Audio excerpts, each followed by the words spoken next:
Pred zelo uspešnim modelom Cruze je bil mali Avea tisti, ki je Chevroleta nekoč prinašal največ denarja, saj so ga imeli kupci zelo radi zaradi ugodne cene. Letos, ko družba praznuje 100-letnico, pa je seveda prišel čas za zamenjavo tudi tega malčka ob polni ofenzivi ostalih modelov. In nastal je takšen privlačen majhen avtomobil, ki bi moral biti všeč predvsem mladim. Zunanjost je zelo odločna, s pridihom športnosti, kar obljubljajo tudi med vožnjo. Ampak to bom še preizkusil.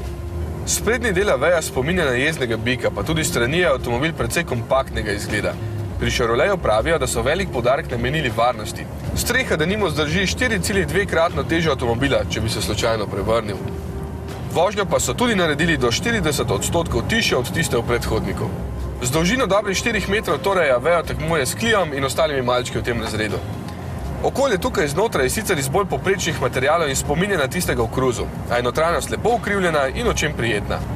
Prostora je za razred primerno, po prvih kilometrih pa lahko povem, da se Avea prav lepo pelje in da je še vedno udoben.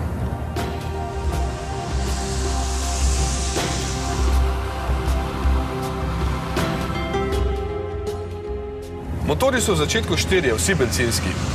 Dva 1,2 litrska z 51 oziroma 64 kW, 1,4 litrski s 75 kW, najmočnejši 1,6 litrski s 85 kW moči.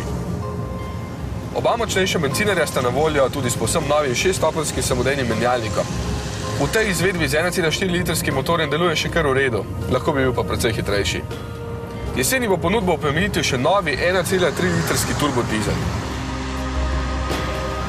Avea bo prepričeval predvsem svojo bogato opremo. Že v osnovi bo namreč vseboval 6 zračnih blazin, daljinsko centralno zaklepanje, električno pomična sprednja stekla, MP3 predvajalnik in še sistem ESP. Pa še takšno zanimivo zunanjost ima, ki bo nedvomno privabila mnogo kupcev. Pri nas je na prodaj od začetka junija za najmanj 9740 €. Zdaj pa pod streho.